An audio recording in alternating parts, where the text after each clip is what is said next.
Starting the recording now. Cute puppy. Kristen Harrell, DTM, has been a Toastmaster for 5 years. She is the VP of Education of Henderson Toasters. She is a member of Morelli House Toastmasters and Bon Appetit Toastmasters. And of course, we all know her as serving as our District 115 Director. Anthony Harrell joined Toastmasters 3 years ago on a dare. He saw Kristen on stage at a TLI in January of 2019, and the rest, they can say, is Toastmaster history. Anthony is Vice President of Education of Morelli House Toastmasters and a member of Bon Appetit Toastmasters. He is currently serving as the District 115 First Husband. Please help me welcome Kristen and Anthony Harrell presenting Hybrid Meetings, How to Be in 2 Places at Once. Good morning, everyone. Well, my dog does not like that we're both sitting here and don't want to play with her, so she's going to annoy us. This morning, we are going to be talking about hybrid meetings. Now, I want to put out the caveat that there are a lot of different ways to have hybrid meetings. If you Google Toastmaster hybrid meetings, you'll get a bunch of YouTube videos and other resources out there that I do suggest you watch. We are just going to talk about the basics and then a little upgrade of how you can have a hybrid meeting. So let me share my screen here.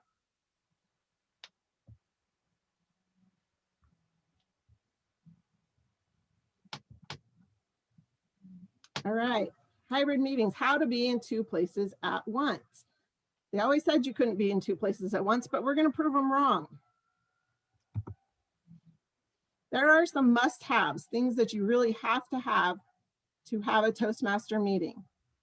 Now, of course, we know that things come up. There's some emergencies. You know, sometimes you're going to end up doing something that's really not the best method. However, what we're talking about is basically how you can provide both your on-site and your online members a consistent Toastmaster experience. If you're managing that goal, then the rest of the details aren't quite as important. But in our opinion, you must have, at a minimum, to provide that experience, really good internet. This is the biggest problem that we run into. Both of our hybrid meetings are at restaurants that do not have, either don't have Wi-Fi at all or don't have good Wi-Fi. You probably cannot rely, unless you're in an office building, usually they'll have decent Wi-Fi, but you probably can't rely on a location's Wi-Fi being what you need to be able to stream video and do all of the things that we need to do. So in all likelihood, you're going to need a Wi-Fi hotspot. For the most part, for us at least, that involves one or multiple people hotspotting their phones. So normally I will hotspot my phone and Anthony or someone else will also hotspot theirs because we run multiple devices. And putting multiple devices on one hotspot is sometimes more than they can handle. So figure out who's got a really good phone plan and really good data plans and who can hotspot their phones. Make sure that you have a list of who those people are so that you, in a pinch, if somebody's not there, you know who else has it. Then you need a laptop. Can I? Yeah, go ahead. Let me interject real quick on the Wi-Fi. One of the things that we just recently discovered with the help of Chris Hofstetter, when we used her phone or her iPad and actually used the cord, the charging cord, plugged it in to the laptop, it made a connection. That way we weren't actually using the Wi-Fi signal, and we had a lot fewer problems. Because often when you're doing a hotspot on a phone and trying to connect Wi-Fi wise, what ends up happening is it'll drop out occasionally because the cell signal drops a little, the Wi-Fi signal drops a little. There's a lot of other signals that interfere. Yet when you go ahead and do the cable to the phone and computer or the iPad and the computer, we actually found that that works best if you're going to do a hotspot. Good point. The other thing that you're going to need is a laptop. Now I put in here and or a phone or a tablet. I suggest that you only use a phone or a tablet if it's a second device, because in order to provide that consistent experience, like I said, you need to be able to see the people online, and the people online need to be able to see you. You really can't do that if your screen is only yay big. What we call the least acceptable option would be to have a laptop and use the camera from the laptop. The problem with that is, as you can understand, if there's only one laptop and the camera is facing the speaker, then so is the screen. In which case, when the people online are doing a roll, the people in the room can't see them unless you flip the laptop around. Now that is doable, but it causes more problems than you need to create for yourself if you have to flip the laptop every time somebody online is speaking. So we recommend that you have a second device. Now, whether that is a second laptop or if your location has a TV, whatever, but have a second device. That way you can have one camera that's pointed at your speakers, whether that's a camera phone or a tablet with a camera on it. And then if you have a laptop turned the other way, then you have a screen where your people in the room can see the online people. So I say and or tablet, but I really mean both if you can figure it out. Then you need chargers. I can't tell you how many times I've forgotten to bring my charger, and we get to the general evaluator is up there and my laptop is telling me the battery is about to die and I'm holding my breath. Don't put yourself in that position. Just bring your chargers so that you can plug your devices in. With that said, also make sure you bring an extension cord and preferably a surge protector as well, because I don't know what locations you're in, but we're in a restaurant which has about one outlet and it's all the way on the other side from where I want it to be. Also, I don't trust their electrical. I don't really want to plug all my devices into their outlet and trust that it's not going to blow up and fry all my devices. So having an extension cord with a surge protector, I have that as must have, because you don't want to kill anything and you need your outlets. So that's the basics. But in order to run a really good hybrid meeting, we have some other suggestions of equipment that you should have that would be better. Anthony's going to go over that for you. So obviously, this is a really nice to have list. And we're going to start off with speakers. If you can do it, a pair of speakers that sync up together is awesome, because that way you don't have to have the one speaker turned up so loud that the people sitting close to the computer are having their eardrums ruptured and the people in the back are going, huh? What'd they say? Because we all know that a lot of times the sound quality of a Zoom meeting, especially with everybody's internet, and it seems like everybody in the world is now on Zoom or some other media that's taking bandwidth, it's not as reliable. So having two speakers in the room, you can turn the volume a little bit down so that it's still comfortable and everybody can hear it, yet it's not overpowering. And we'll get into the speaker setup in a little bit. Microphones. A lot of clubs like to have a little lapel mic or some sort of microphone that is portable if you're going to run around the room for table topics or comments. Webcam. You can get a wide angle webcam that is separate from your laptop or phone, and you can set it up in a certain place so that when it plugs in, it gives a better view, especially if it's a wide angle camera, of the entire room and all the people that are there. TV and monitor.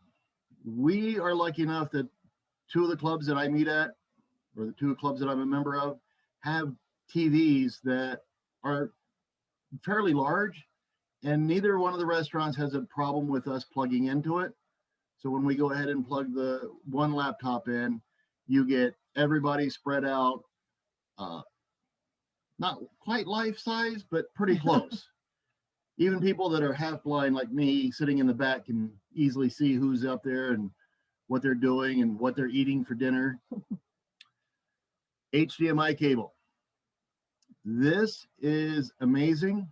I went out and bought a 50-foot HDMI cable for $16 from Amazon. 50-foot gives me the capability to plug my laptop in next to the power source in any of the rooms that we go to and still connect to the TV across the room. It's amazing. So I highly recommend you get if you can, a nice long cable. I keep my Bluetooth speakers and the cable in a bag just for Toastmasters. So each time we go to the meeting, I grab that bag and then my computer bag, and I kind of look like that nerd, the geek, walking in with 2 computer bags, but that's okay. Now, as you see here, the top picture, it's kind of small, but that's the laptop that we use to set up for the TV.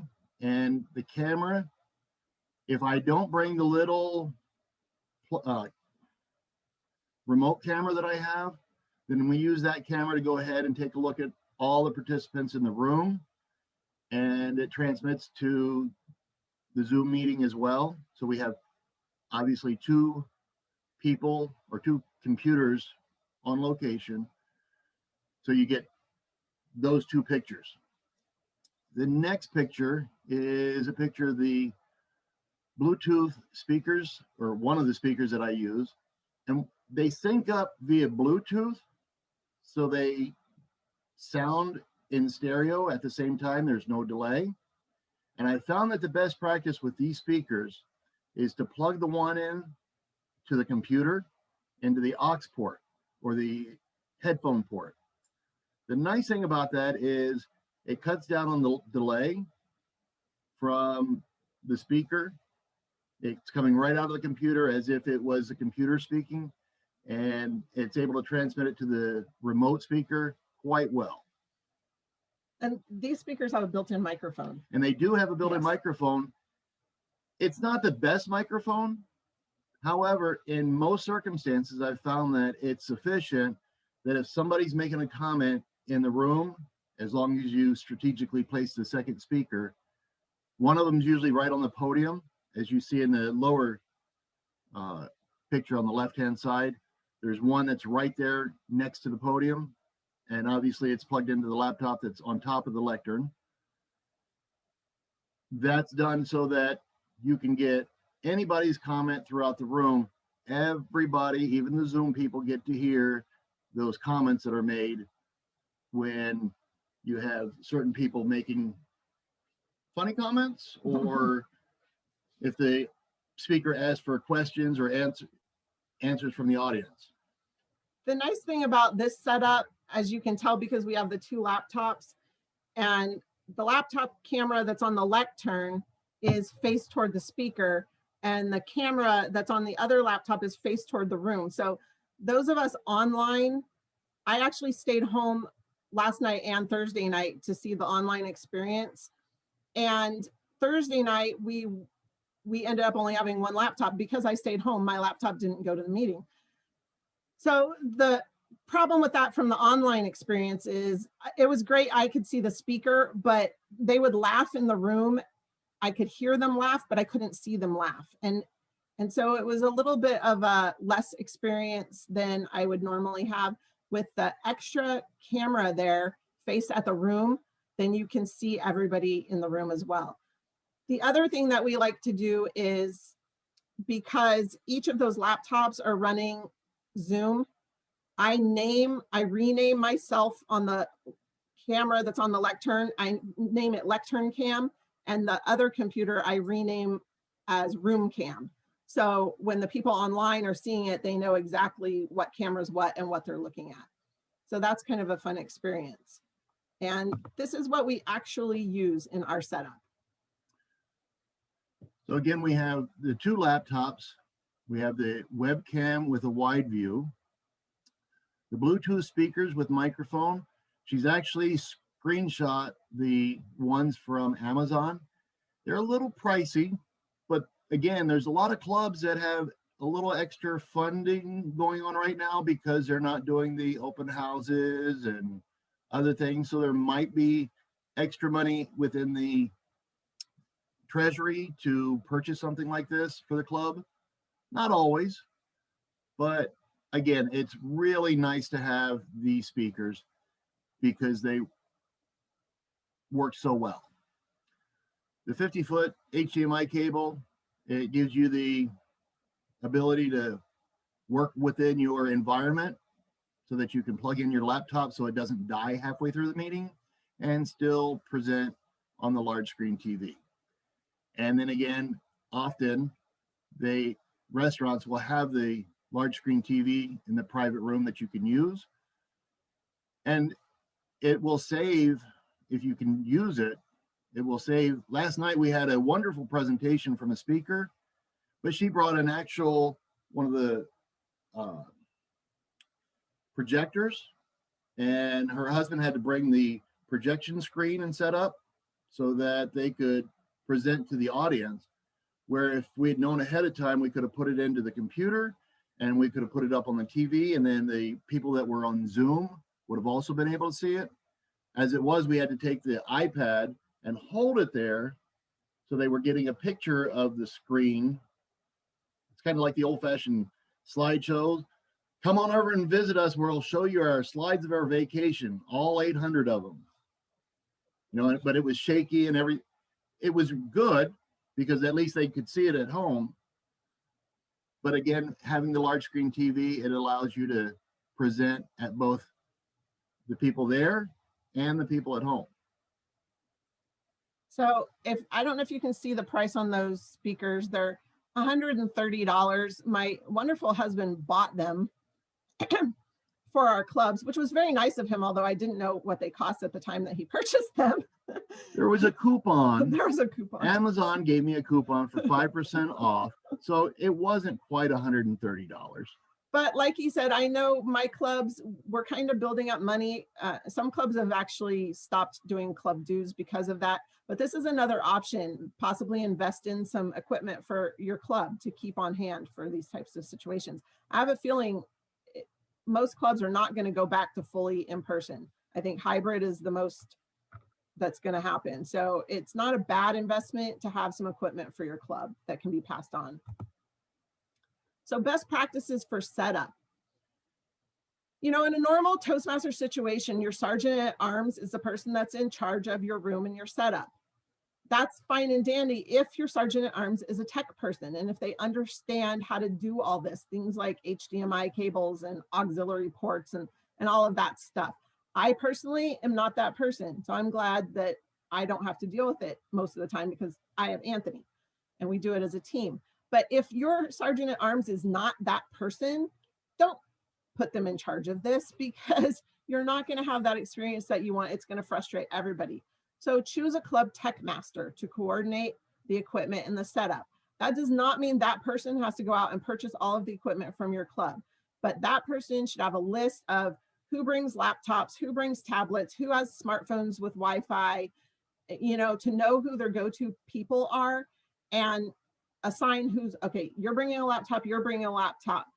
This person is going to be our main Wi-Fi. This person's backup Wi-Fi. Have all of that figured out. And then the tech master coordinates getting all that stuff plugged in and making sure it works properly. Make sure your tech master and your equipment, if your tech master does not own the equipment himself, make sure they arrive 30 minutes before the meeting to set up and test everything out. Doesn't matter how many times you've done it, every single time we do it, we have something that we have to tweak or figure out. So make sure that you give yourself that 30 minutes to make sure everything's up and running. Have a backup plan in case your tech master is out. Right now, our backup plan is if Anthony and I can't be there, we're Zooming 100%. We're not doing hybrid because right now it's just too much for anybody else to learn on the fly. If that's not what you guys want to do as your backup plan, that's awesome. But then have a backup tech master or somebody who at least understands the diagram of how everything has to be plugged in order to make it happen. And then make sure you have backup for whoever is your Wi-Fi plan. I was hotspotting my phone for the first couple of meetings with no problem. Third meeting, my hotspot was not going to work for anything. Luckily, we had 2 or 3 other people who had hotspots. We just kept trying them until we got one that worked. So make sure you have a backup plan for whatever your Wi-Fi situation is. Do you want to comment on that before we go to the next slide? Okay, go ahead. One of the things that I would suggest is having people rotate their hotspot. Nobody wants to use all their data plan at a Toastmaster meeting. A lot of plans, I mean, I don't mind because I don't use my hotspot for anything else. Unfortunately, at one of the meeting locations, my hotspot doesn't work, so I can't use my hotspot. But again, other people do use their hotspot for their internet at home or other things. So be considerate and maybe try and get a schedule where you can rotate. And then again, nobody wants to be responsible for dragging out their laptop every meeting. Maybe you can make an arrangement so that you can have a schedule that rotates again, but have a backup. If I'm supposed to bring a laptop, Kristen's supposed to bring a laptop, have a third person just in case I forget. I've got a lot on my plate. I was Toastmaster the other night and I printed out the agendas and ran right out the door because I had a meeting right up till 5:30 and left the agendas on the printer. Didn't help anybody except for Kristen, who stayed at home. She had 15 agendas to look at. So have a backup plan, have people assigned, and have an alternate just in case somebody's late getting there. Hey, you know what? I'm stuck in traffic. Go to laptop number 3 so that at least the meeting gets set up. And you also have to keep in mind whose account is your Zoom meeting running from, because Anthony and I, for one of our meetings, they use my Zoom account. So when we get to the restaurant and we're ready to set up, I start the Zoom meeting, we do our thing. But the other one is not using our account. And we got there 30 minutes early, but she didn't start the meeting. So we couldn't test our setup. So you've got to make sure that you know whose account you're using and make sure that person, if they're not there in person, make sure that they start the meeting online 30 minutes before the meeting time. Otherwise, all your setting up and testing isn't going to happen because you'll have nothing to test. So just make sure that happens. And that's when things will go wrong. Yeah, especially. Now in the meeting, your best practice is make sure you mute and turn off the sound on any device that is not being used as your mic or audio. For instance, in that room situation that we showed you, we have 2 laptops running and then we have the location's TV that we're using. If all of those had their sound on, then we would, and some of them delay. So you would hear the person speak on this one, then you would hear them speak on that one, and then you would hear all of this going on in the room and you'd have all kinds of echoes going on. So, you know, this one is our microphone, so we don't mute that one. This one is our sound, so we leave that one sound on, but we mute the microphone. We turn the sound off on everything else. So you got to make sure that you got your one mic and your one audio out, but everything else mute or turn it off so that you're not hearing all that echo. One note on that, I would suggest you have your Sergeant of Arms at the beginning of the meeting, before you do the Pledge of Allegiance, ask everybody that's on Zoom to go ahead and mute their mics for one slight reason. When you have 8-year-olds trying to sing Row, Row Your Boat and then a second chorus come in, that sounds great, especially if one of those kids is yours. If you have 5 people on Zoom and 5 people in the meeting live, and you're all trying to say the Pledge of Allegiance at the same time and stepping over each other and coming in at different points because your internet's farther away or delayed or something, it causes all kinds of problems. And not that I don't want to hear your voice. I'd like to just be able to do it get it done, and move on to the next part of the meeting without it taking 5 minutes to say a 30-second pledge. Good point. The point. And if your sergeant at arms is online, make sure you don't mute your sergeant at arms like happened last night. So those of us who were online, we couldn't hear the pledge because the person muted the sergeant at arms. So that doesn't work. Make sure that person who's speaking is not muted. Make sure you have all of your speaking roles, and that includes your introductions. If you guys do introductions during the general evaluation, when people give their timers report and all of that, make sure they come up to be to the lectern, if that's where your camera is, to be in front of the camera.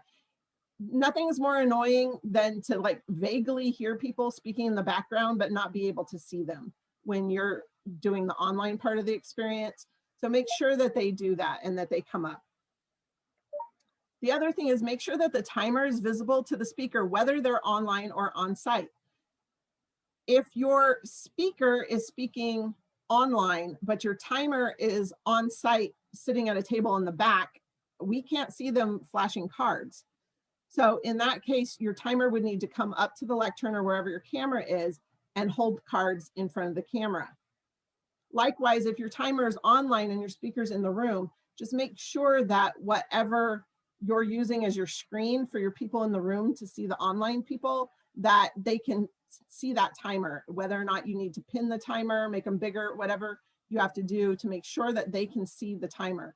Otherwise, nobody's going to be able to keep time. And then the most important thing is stay flexible.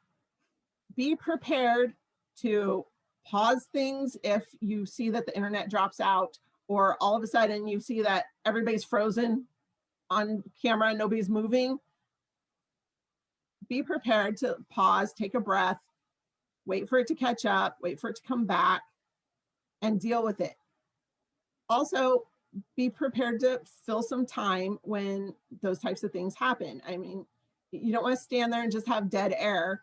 So be prepared, especially that falls on the Toastmaster a lot. If your Toastmaster has a theme, make sure they have a couple extra things to say. So if you guys lose internet, they can talk to the room a little bit or whatever, but just be flexible, because absolutely the only thing I can guarantee you about a hybrid meeting is that something is going to go wrong.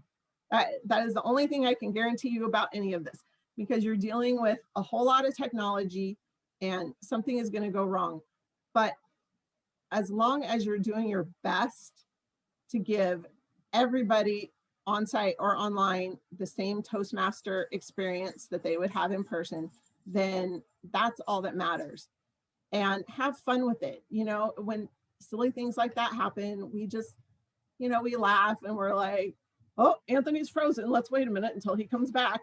And, you know, of course it'll freeze you in the most unflattering, hideous face that you've ever made.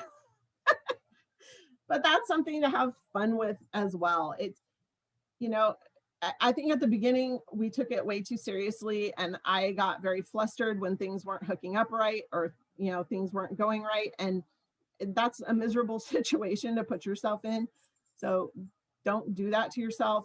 Have a plan, have a backup plan, have a backup plan to the backup plan. And then if all plans go awry, just be flexible and wing it and have fun with it. So at this point, I think, where are we time-wise? We are right at 30 minutes. So I am going to let Anthony fill in any other best practices that I forgot to mention, and then I think we're going to open it up to questions. One thing that I would suggest, if your Toastmaster or your speaker happens to be the tech guy, when you have a problem, have somebody ready to step in to cover for them if they have to stop and fix the computer or fix the technology. That way you have that fluid motion. We all know that we never want to leave the lectern unattended. That's a big Toastmaster no-no. However, if there's a technical issue and the tech master is the Toastmaster and he's got to leave to go work on the computer, the second computer, you might want to have somebody that's a backup to come up and maybe give a few funny, humorous thoughts about one of the topics that have been talked about so far. You know, last night our theme was peanut butter. Did you know that peanut butter can be used as shaving cream in an emergency? Neither did I until last night. And those are the kind of things that you can do, especially if you have a backup, somebody willing to step in an emergency, and you have those themes put out there ahead of time. Just a thought. Yeah, actually, the fun thing about hybrid meetings is it's given us a chance to practice a lot of our Toastmaster skills, because there is nothing more impromptu about trying to deal with unexpected situations when they come up. So we do a lot of impromptu speaking, impromptu on the fly fixing things. It's actually, I think we have it almost down to a science right now. We know that, you know, if certain things aren't working, we know how to fix it. And we're kind of past most of that, but we still have issues that'll pop up. So it's actually heightened a lot of our Toastmaster skills, or put them to practice for real. So that's the fun part about it. I noticed some chatting going on, so I think we're going to have questions. I'm going to go ahead and stop here to give us a little bit of more time for chatting and questions. And I'm going to stop screen sharing so that I can see all of your lovely faces. Carol, if you want to stop by, were there any questions in the chat that we should go over? One of the questions was the name of the speakers that were purchased. I know that there was a picture, but the picture wasn't as clear to be able to pull that info off. Okay. Give me just a second, because as we figured out last night, it's a not normal name like Panasonic. I think it's OONTZ. It's OONTZ. OONTZ. Like OONTZ, OONTZ, OONTZ. That's what it made me think of when I saw it. That's the only reason I remember it, because I remember dumb things like that. I actually wrote it down. It is OONTZ, and then the longer name says Angle 3 Pro Waterproof Bluetooth speakers by Cambridge Skyworks. So if we have a Toastmaster meeting underwater, we're good. Well, not necessarily underwater, but the speakers are designed to be set out by the pool. So if you're having a pool party and they get splashed, or you're sitting outside and it starts to rain, they're not going to be damaged. You can buy, I don't know if you can see, you can purchase one for $70 or two for $130 right now on Amazon. And they're free delivery. You can get one tomorrow or two, the pair, by Wednesday if you wanted to. Oh, but they only have one left in stock. There were two last night when I was showing somebody else. There'll be more. So I'm sure Rosemary Lotto went out and bought them because she was really fascinated about them. So there's one pair left right now. But there's a lot of different speakers like that. If you just go on Amazon and look, you'll find something. We like those because they are consistent. They work well. Can I post the link in the chat room? I could do that if my wife would allow me to handle her computer, but she does not let me touch her computer at all. That is not true. I'm not saying control freak, but she likes things perfect. So you can go ahead and look that up. And I'll look up the link. Yeah. Okay. What else? What other chat or questions did we have?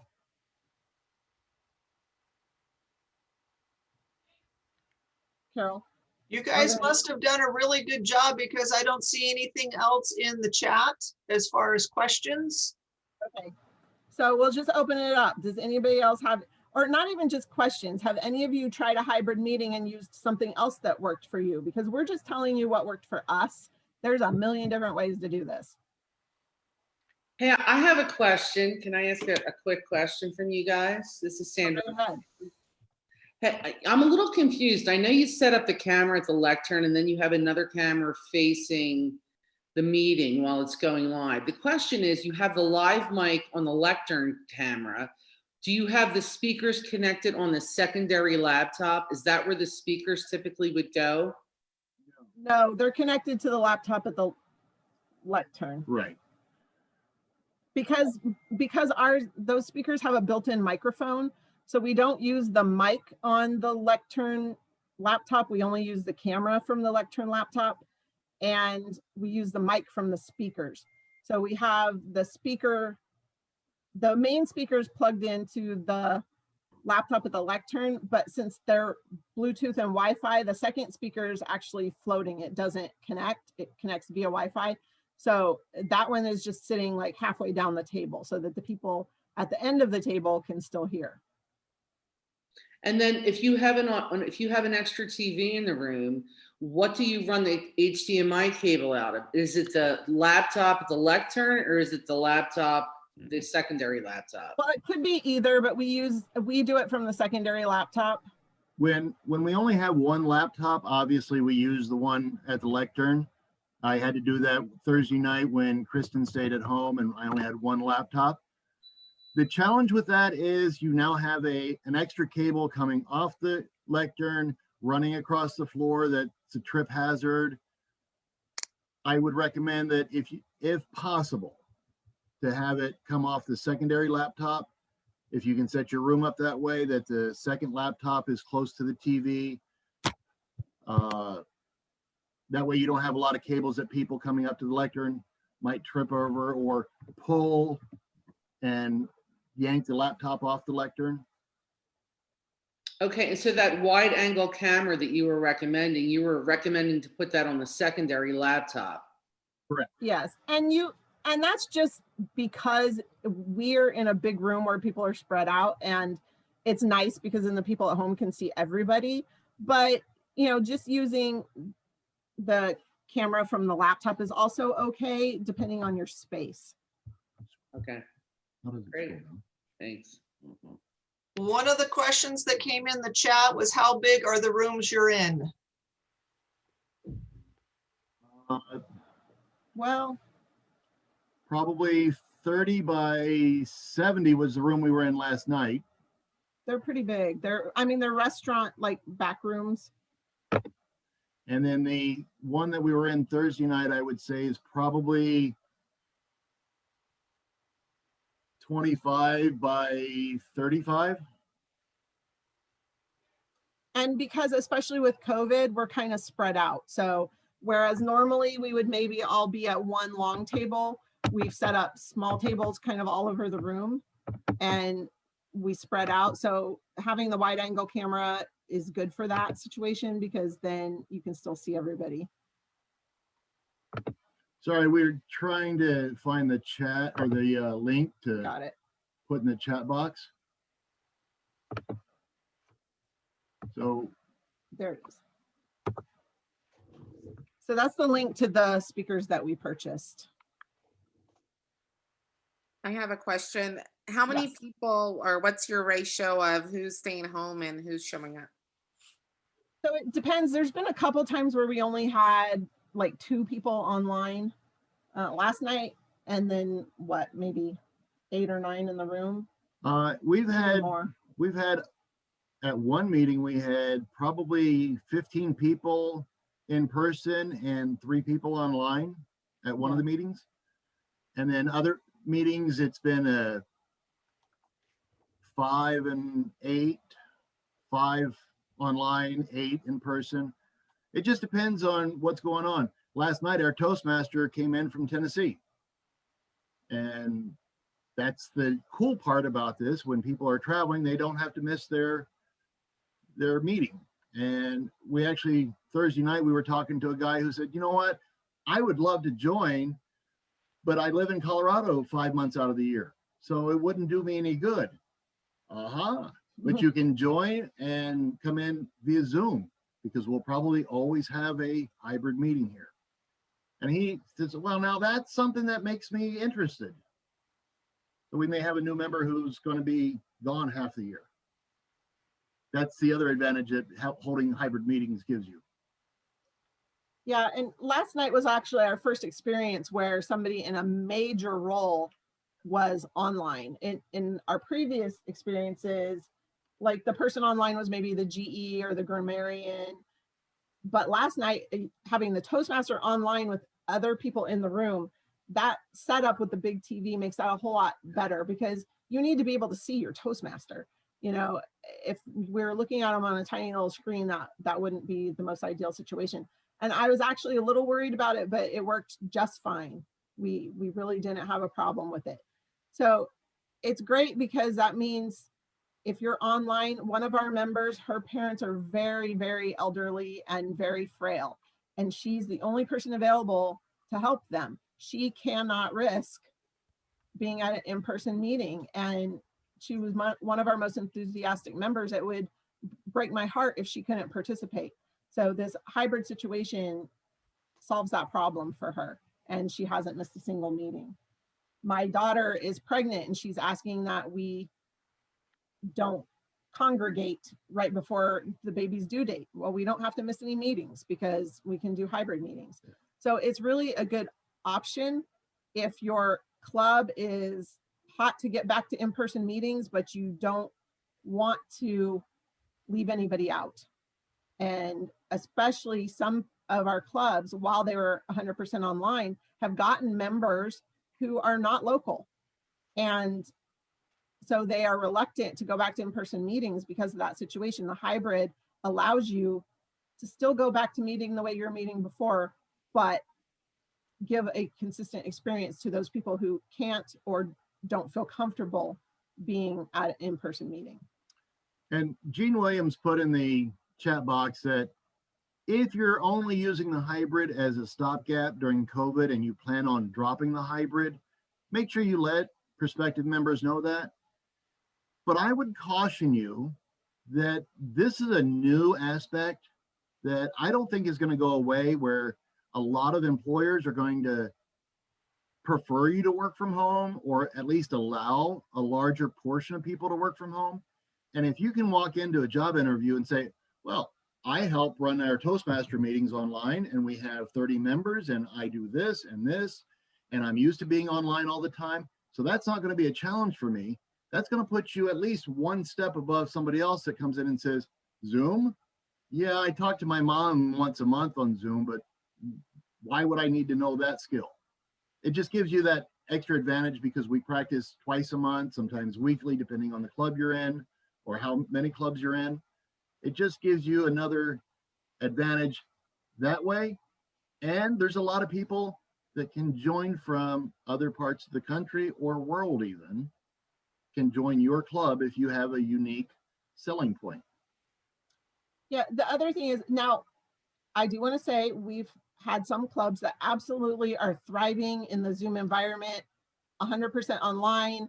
They love it. They don't ever want to go back into person, and that is fine too. You know, if that's what your whole club has decided they want to do, then that's okay. But if that's not your situation, if your club has just been dying for the days that you could get back to in person, please consider the hybrid option so that you're not leaving people out and you're not cutting your possible member pool. I mean, this has opened up your member pool to everybody who has a computer. I mean, your prospective members are now anybody who has a computer. So don't cut off your nose to spite your face. You know, enjoy the aspects of Toastmasters that you always loved. And if that means getting back into person, sharing a meal or a margarita together, fine. But please consider the hybrid option if you do that, so that you give yourself more options and more skills, because there are definitely skills to be learned in this hybrid situation. Yes. And hybrid, I don't know about your work, but my work, I work for the city of Henderson, and hybrid has become a way of life for us, because we do have people who are essential customer facing people who have to be at the office. And then the rest of us who are not customer facing, we are told do not come into the office. So the hybrid gives us a chance to have meetings still with everybody together, because they're in a conference room, those people who have to be there, social distanced, of course.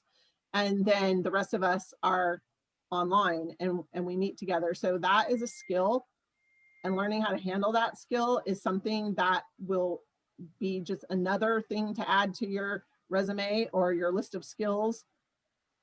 And it's just a great way to run a club and to be inclusive, which is something that Toastmasters We are an international organization.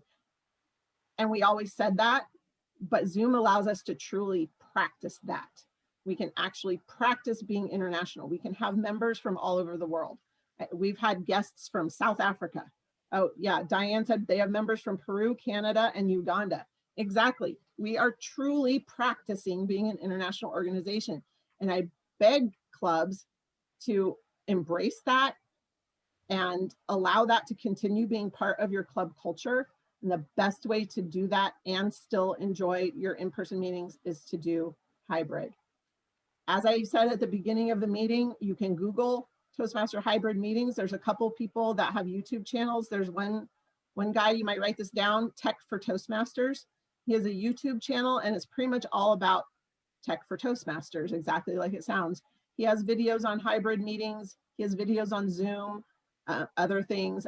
I mean, a lot of other countries, especially India, they were kind of ahead of us in this kind of tech situation. There were clubs that were already 100% online clubs before we even started COVID. So there's a lot of people out there who have been creating content for Toastmaster Tech for a while. Make sure you Google those and see what's out there, because like I said, we're just telling you our experience, what works for us, what we think is probably the reasonably comfortable price kind of option and still gives you the experience. But there's some fancy stuff out there and might be something you're interested in if you're a really techie person. One thing I'll point out, we're giving you one point of view on how to handle a hybrid meeting. And we are doing this from basically, because I did a lot of the tech work, what I'm comfortable with in my background and what I know. You're going to find there's 1,000 different ways to do this. I suggest that you try what you're comfortable with first and expand upon that. This was just an example that you can take and modify it to what works best for you and your club. Because again, we're not saying that District 115 must do it this way. We're just giving you what we've done. You guys might come up with something that works so much better for you. And we'd love to have you share that if you do find something that works better or works for you. Because again, we're in this together and we want to make every club successful. And that's where your individuality comes in. Absolutely. Yeah, so don't be afraid to share. If you find something that really, really works and you want to create a short video, put it out there, please share it. Jennifer, our public relations manager, is here. She would be happy, I'm sure, to to help you get those types of things out there on the district Facebook page and Facebook group. So absolutely, let us know what works or what doesn't work. We're going to have some probably funny fails stories that think of humor speeches and your funny hybrid fails. Those are always great for that. But basically, give a consistent experience and do your best to make sure every member is represented and getting the same experience, whether they're on site or online. And if you do that, then you're doing it right, however that looks for you guys. Hey, I have another question. Oh, sure, go ahead. I'm the VPE of Summerlin Toasters. We've been looking for a place to do a hybrid meeting, and we're really struggling trying to find a place. Do you guys have any recommendations? So you want to stay on the Summerlin side of town, I assume? Yeah. So our one meeting, Morelli House Toastmasters, we meet at Los Cucos Restaurant, which is on Rainbow and 215. It's sort of Summerlin adjacent, I guess. And that room is okay. It's good, but it's open, so there's a lot of noise, but we've made it work, hence why we have the speakers and everything. And they're great, except that our other club tries to meet there every other month, but they meet on a Friday night, and Friday night is bad for the restaurant. That it doesn't work. But the Thursday night club, no problem. So it depends on what night your meeting is. That's what I was going to ask. When do you meet, Susan or Sandra? Tuesdays, the second and fourth Tuesdays of the month at 7. Night. Tuesdays should be Tuesdays would be You fine. can definitely check with them and see. They have two rooms that they, and I don't know how many members you have, but they have 2 rooms that we've used for Bon Appetit.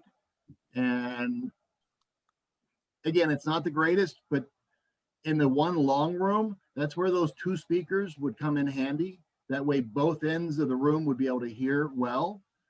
There's a couple other things to think about. There's a bar and grill called No Regrets that's in that same area that has a private meeting room where we're going to set up a dining room for like a restaurant area.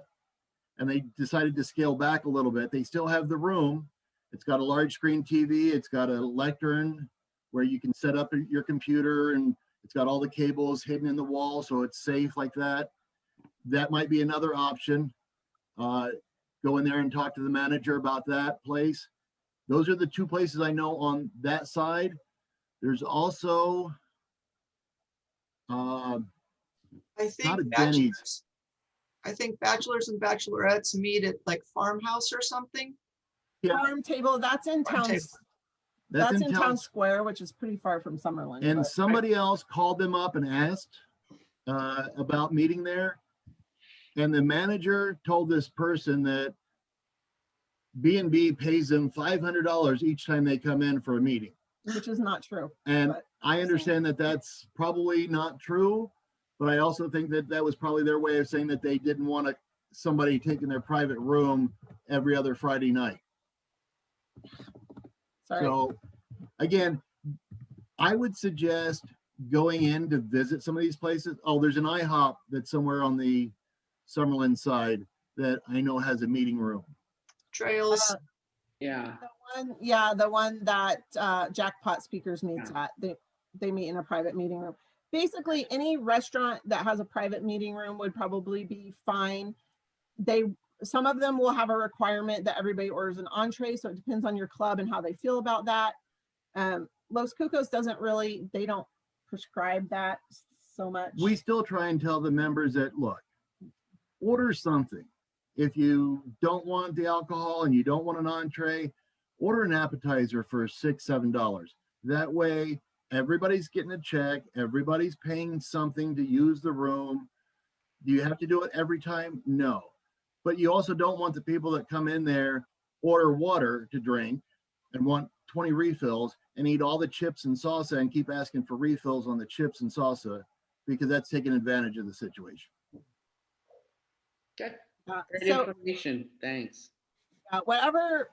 if you do a restaurant, just, we just ask that you represent Toastmasters well, and that we consider them vendor partners. Any place that's letting us have meetings, they're giving up that space that could be used for something else that could be paying them more money sometimes. But the good thing is, on a Tuesday night, they probably don't have a lot going on. So you get a lot more restaurants that are willing to give up their room on a Tuesday night than you do on a Friday night. I can tell So you it that. seems like the only places to do this are restaurants, because we have our regular meetings like in a clubhouse. And I've been looking for just like community clubhouses, but it seems like none of them are open. Yeah, probably not. A lot of the clubhouses, because of social distancing rules and stuff, they're not. And the restaurants, even some of them, it just depends. Some of them aren't comfortable with a bunch of people congregating. Some of them are. Jennifer, are you trying to get me in trouble? You found the speakers cheaper? In some way. Thanks. Well, the good thing about Amazon is if you buy something and it doesn't work, you can return it. Make sure you keep the boxes. Don't throw away the boxes until you know things work for you. We are already at 5 minutes, and I know there's another presentation starting right at 10. So we want to be respectful of that person. So guys, feel free to reach out to us if you have any questions. My email, I'll put it in the chat. Just call her at 8675309. Okay, some of them are not old enough to understand what that means. So, okay, so I'm putting my email is Toastmaster Kristen. Kristen spelled with an I, like is correct. 2020@gmail.com. So feel free to email us any questions or even stuff that you find that works. That's cool, because it would be awesome to keep a list of those things so that people can try them out. Yeah, I tried out two of those like conference speakers before we got our other speakers, and they didn't work at all. They picked up too much background noise. So The nice thing about the 2-speaker set that I bought, if somebody's speaking on one side, it doesn't feedback on the other one. So that was one of the advantages that we had. okay, that's it for us. Thank you guys. I know Bill's on next. He's going to talk about Meetup, which is really important now that you're going to have a beautiful